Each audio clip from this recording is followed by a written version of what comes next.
Hello everybody and welcome back. I hope you are doing alright and surviving yet another heat wave that is burning across Europe. But today we're not talking about Europe, we're talking about Britain and the misconceptions you might have about it, and I'm the perfect guy to tell you about it because I was born in this country and I have a British passport. So let's get cracking with number one. It always rains in the UK. Well, I mean, look at the weather, you know? Okay, so you're coming from a part of the world known for constant sunshine, and you'll probably find the UK a little wetter than you're used to. But it is definitely does not rain constantly here. I don't think we've had rain now for like a month. Maybe a sprinkling, but the crops are not going to be doing well. At number two, the British can't cook. I mean, come on, you've seen some of the stuff I've done in the kitchen.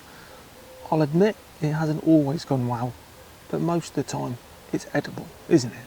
And it tastes fantastic.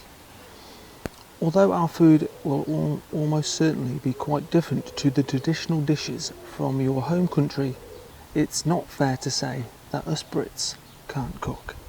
Wartime rationing is long over, and we're now known worldwide for our excellent standard of restaurants.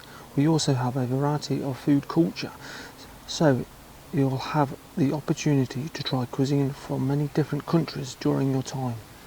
See, if you come here, it's not just English food you'll be trying, it's all over the world, because you know the British Empire was quite large and we taxed the shit out of everybody and brought their stuff back to our country. Number three, we're obsessed with tea. What's wrong with 5 cups a day? That's normal, right? And not having a tea alarm? The British definitely do enjoy a nice cup of tea. I don't know why I went south then. A nice cup of tea. But we're certainly not obsessed with it. Since coffee shop chains such as Starbucks and Costa arrived in the UK. I know many people think Costa isn't English, but it is. We also don't stop at everything at 4 for an afternoon tea anymore. Well, some of us don't, you know. Although we definitely recommend trying our traditional afternoon tea. Yeah, you've got to try breakfast, English breakfast tea as well. I just bought some tea bags, sticky toffee. I don't think you want to try those, they're a bit ugh. But definitely try English breakfast. At number 4, the King is the ruler of England. We're very proud of our King, but his role is almost entirely ceremony these days, and he is the symbolic head of the United Kingdom and the Commonwealth. The reality is that the UK is controlled by the government, yeah, with Prime Minister at the head, and the King's real power is largely being behind the scenes influence. So the King is basically an influencer, yeah, and I couldn't care less about the royal family. There's a lot of British people that do not care about the royal family. I think it's mostly foreign people that actually care. So there you have it. England, the United Kingdom and Britain are all the same. Shame on you if you think that. Shame. This is like calling someone from Canada North American. Whilst it wouldn't be entirely wrong, it is very unspecific. Got it. United Kingdom of Great Britain and Northern Ireland is made up of England, Scotland, Wales and Northern Ireland. They all have the King as the symbolic head of state, and Wales and Scotland have their own developed governments who can decide some of their own laws. But don't ask me about the Isle of Man, because I still have no idea after visiting last year. Right, we're all very proud of the area we come from, and many Scots, Irish and Welsh people would take great offence being labelled English. Yes, don't be calling me British, I'm English. We like warm beer, but I don't like beer at all. I've been sober now for quite a long time. It's good for your brain. Whilst we don't drink our beer as cold as the Americans do, we're definitely not fans of warm beer.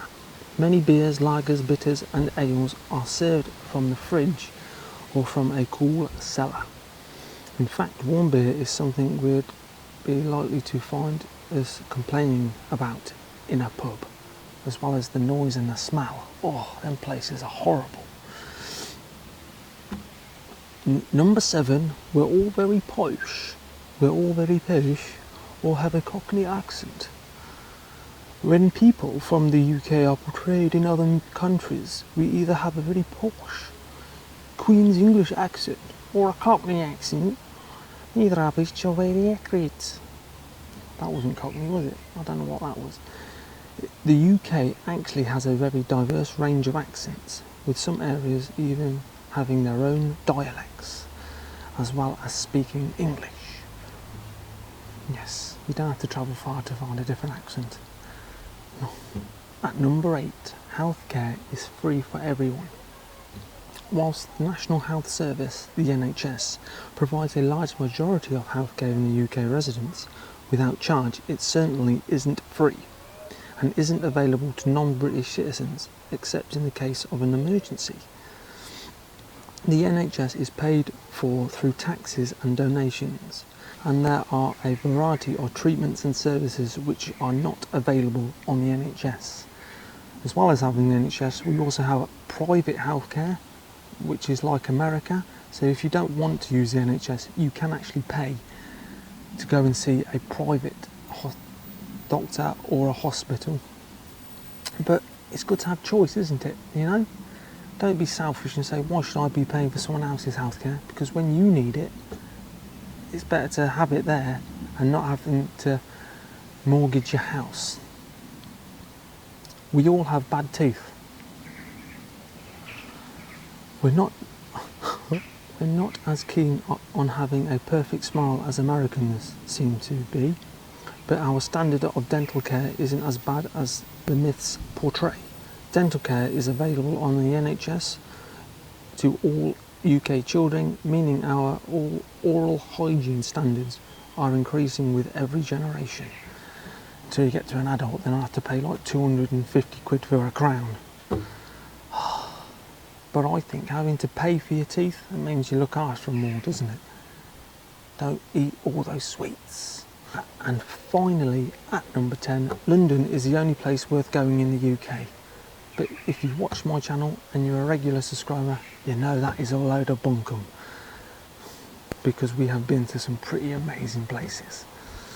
It might be the capital city and have hundreds of, if not thousands of tourist attractions, but London is definitely not the only place worth visiting in the UK, and it's also not the cheapest. As any UK resident will tell you, that's me telling you, there are many places that are just as interesting and diverse as London, if not more so. We would really recommend spending some time whilst you're here exploring different parts of the country and getting a feel for what life is really like outside of our capital. Anyway, so there we have it, 10 things that I think are stereotypes of this country. If you want me to look into other countries, even though I'm not the ambassador, let me know in the comments. Let me know if you know any other myths you want me to debunk, and I'll see you all next time. Take care of yourselves, stay safe out there. Cheery bye.